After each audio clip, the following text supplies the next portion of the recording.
Hello, and here's the first video on myhud.net, the terminal-based simulation game that I've been working on. Just wanted to try to get it out here and get a look at some of the features and some of the things inside the game, um, and get a video out here on YouTube so that we can start getting some additional players on here.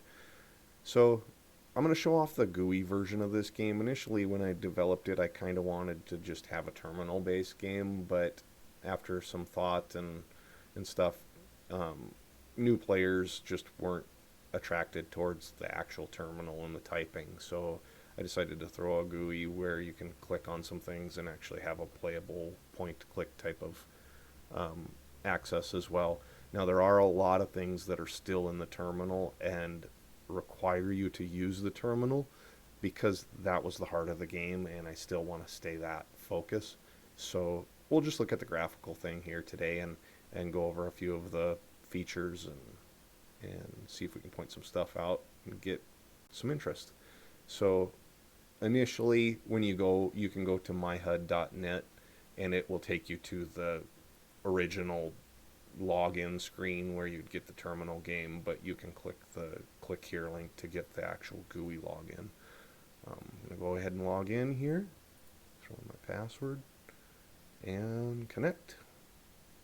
And initially you're provided with the network map. Now I've upgraded a few of my components here so we see a larger network map than you normally would get when you first log in as a new player. But if you want to scroll, you can scroll in and see where you're at. Um, you can drag, move around the network map. Initially, you're in the center of the map, obviously, on your home router, and then you're provided some servers around you that, if you can see, they're red, so somebody's already compromised those. The blue ones are not compromised and accessible for you to try to take yourself. You can always take the red ones from someone else as well. Um, when you first click on a node or a server, it's going to pop up with the server window, the IP address of that particular server, and then ask you to run a probe so that you can see what all the tools required to hack this are and what levels and what have you. So we're going to go ahead and run probe down at the bottom here. Once we ran probe, we find out we're missing some of the tools, so we're not able to actually try to hack this particular server. Um, we do have a higher level software and we do have higher level hardware, so we're going to have a better success rate at trying to hack the server, but we are missing the tools. So we're going to go ahead and head over to the shop,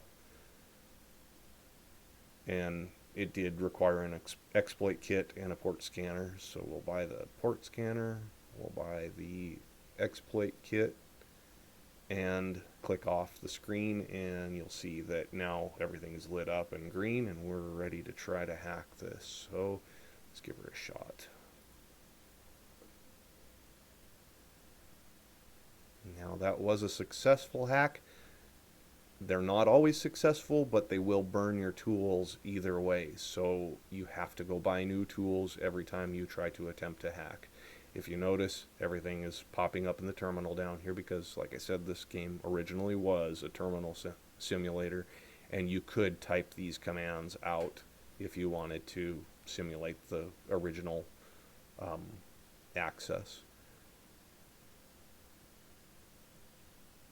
In the shop, there are a lot more other things as well. You have all the tools that you can buy for hacking. You have hardware upgrades that will give you access to higher level servers and better chances at the lower level servers. CPU, RAM, network increases your scan range, so you actually will get more access to visible servers. You can hack those servers at any time and attempt them. Granted that if you don't have the required hardware and the upgrades, you probably aren't going to have a very successful chance at hacking them. So, and then software, there's some software tiers for upgrades, for you to be able to run other stuff as well. The programs under the black market gives you access to software that you can actually install on servers that you have compromised. So you can put on crypto miner to earn passive income. Proxy helps you reduce your trace. I'll talk about that in a minute. And then some other things. You can check your inventory to see if you've got anything. Obviously, we just burnt the tools that we had trying to hack that server, so we don't have anything in our inventory. There are some achievements for you to gain. I was cleared when we first started this, but we did run our first scan and hack, and we also bought some stuff from the store, so we did get some achievements during the session here. Just so that you know, the trace function is like a heat signature, so if you're hacking stuff, you're going to notice that your trace climbs. I'm going to just probe the server a few times and show you. You see the trace starting to climb, and that's basically like your heat signature where the feds are on to you, let's say. Once you hit the mid mark here, it's going to start requiring a cooldown. So I'm just going to keep hitting this, and if you watch in the terminal, you'll see that it's running until it hits that center mark, and then it starts telling you, trace alert, your signal has been detected. In order to get that to cool down, there is a cooldown period. You can wait in real-time time, and notice that it starts ticking off. I think it's like 1 every 15 seconds. Or you can use the reboot, which also has a cooldown, but let's go ahead and run that. You'll notice that that'll drop a considerable amount on a reboot.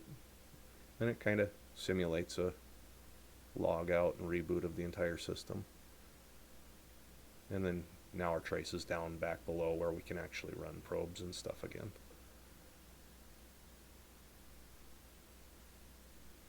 The wallet will give you a list of transactions that you've made. I'm not going to open that because I don't know if there's some stuff in there that I've sent other players just to get them going and stuff.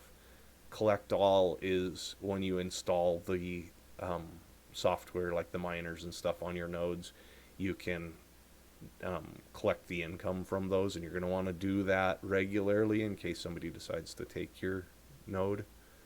Gig gives you a little extra income once in a while.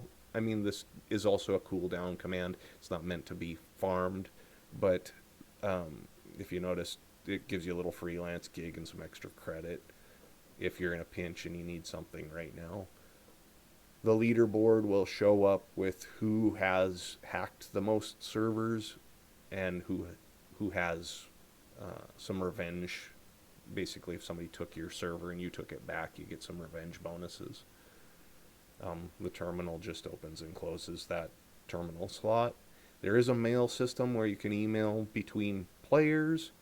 You can also email the handler, which is a PvE type portion of this game, but I'm not going to get into that in this video. We'll do that in a later time. Sync on the GUI system just syncs your state update. So if you notice that things aren't showing up or your trace isn't looking like what you actually have, sometimes you have to just hit sync and it'll resync the graphical interface. Reboot, we went over that, and exit is pretty much just that. You'll exit the game and it'll take you to a logout screen and kill your session. Other than that, I think we'll save some of the other stuff for a later video, and we'll just leave it at that. Thanks, and hope you enjoy the game.